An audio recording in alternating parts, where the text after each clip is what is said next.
नमस्कार, आप देख रहे हैं डीटीवी भारत और मैं हूं आपके साथ ऋतिक। बीजेपी के एमएलसी नवल किशोर यादव ने मुख्यमंत्री नीतीश कुमार को पत्र लिखकर उनसे बिहार बोर्ड के उन छात्रों के लिए मांग की है जिनका प्रतिनियुक्ति जो करने में दिक्कतें हो रही हैं उसको लेकर मुख्यमंत्री से मांग की। उन्होंने एक लेटर लिखा है जिसमें आपको बता दें कि उन्होंने बताया है कि 2012 में जब बिहार बोर्ड के उन छात्रों के लिए जो नामांकन में जिनको दिक्कतें आ रही हैं, ऐसे में फिलहाल कोविड के बीच में मेरिट लिस्ट के आधार पर नहीं क्योंकि प्राप्तांक के आधार पर उनका सिलेक्शन हो रहा है, तो ऐसे में जो बिहार के प्रीमियम संस्थान हैं, जो बिहार के जो प्रीमियम संस्थान हैं, उन तमाम संस्थानों में ऐसे बिहार बोर्ड के छात्रों को भी नामांकन उनका भी किया जाए जिनको कम आरक्षण मिला हुआ है। ऐसे में उन्होंने आरक्षण बढ़ाने की मांग की है। 20% फिलहाल अभी आरक्षण है, उसे 80% करने की मांग की गई है नवल किशोर यादव की तरफ से। उन्होंने मुख्यमंत्री को कहा है कि बिहार बोर्ड के उन छात्रों को जिनकी आर्थिक स्थिति ठीक नहीं है, जो गरीब परिवार से आते हैं, उन लोगों के लिए बिहार के प्रीमियम संस्थान में दाखिले के लिए आरक्षण को बढ़ाया जाए, ऐसा मुख्यमंत्री नीतीश कुमार को उन्होंने पत्र लिखकर मांग की। क्या कुछ कह रहे हैं नवल किशोर यादव, सुनिए। आज मैंने एक मुख्यमंत्री जी के नाम में पत्र लिख रहा हूं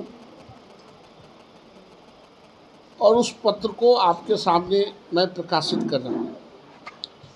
ये जो बिहार बोर्ड के बच्चे हैं, जो गांव, गरीब, किसान,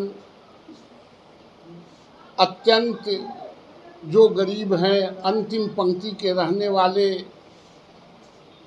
जो अभिभावक के बच्चे हैं, जो बिहार बोर्ड में पढ़ते हैं और जो बिहार बोर्ड से पास करके पार्ट 1 में डिग्री में एडमिशन चाहते हैं,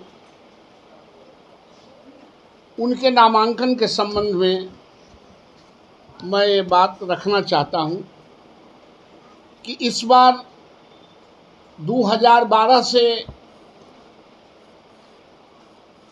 खास करके जो प्रीमियर संस्था है पटना विश्वविद्यालय के या अन्य विश्वविद्यालयों के, वहाँ 2012 से मेरिट पर एडमिशन लिए जाते थे, बच्चों के परीक्षा के आधार पर एडमिशन लिए जाते थे। उससे पहले मार्क्स के आधार पर लिए जाते थे।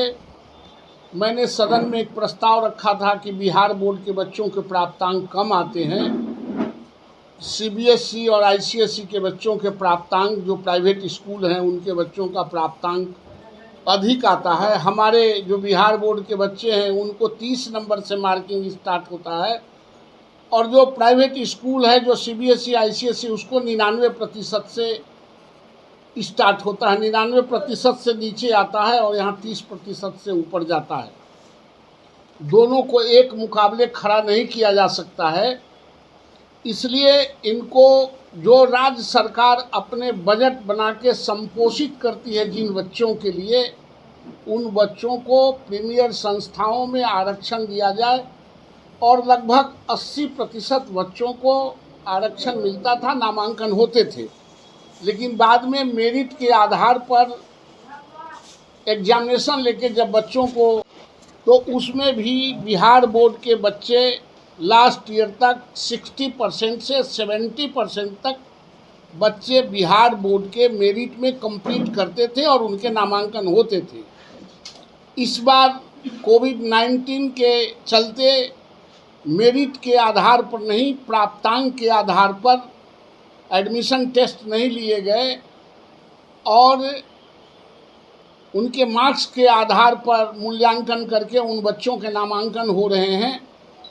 उसमें जो बिहार बोर्ड के बच्चे हैं उनको मात्र 16% से 18%, 20% भी पूरा नहीं हो रहा है नामांकन में। ये बच्चे छंट रहे हैं, इसलिए पुनः इनको 80% बच्चों को रिजर्वेशन देके प्रीमियर संस्थाओं में नामांकन किया जाए। यह मुख्यमंत्री जी से मेरा आग्रह है और डिमांड भी है, क्योंकि जब राज्य सरकार 38,000, इस बार 38,000 करोड़ से भी ज़्यादा का बजट बिहार सरकार ने बनाया है इन बच्चों के लिए, और 38% भी बच्चे अगर प्रीमियर संस्थाओं में नहीं जाते हैं, तो इससे बड़ा दुर्भाग्यपूर्ण और कोई बात हो नहीं सकता है। जहां एक तरफ सरकार बच्चों को प्रेरित करके मुख्यमंत्री अभियान चला के बच्चों को स्कूल से जोड़ते हैं, 26 लाख बच्चों को सड़क से अंदर स्कूल में लाया है, और जब वो बच्चे पढ़ने के लिए नामांकन के लिए जब जाते हैं डिग्री में, तो वो सड़क पर आ रहे हैं। प्रीमियर संस्थाओं में उनकी हिस्सेदारी नहीं मिल रही है।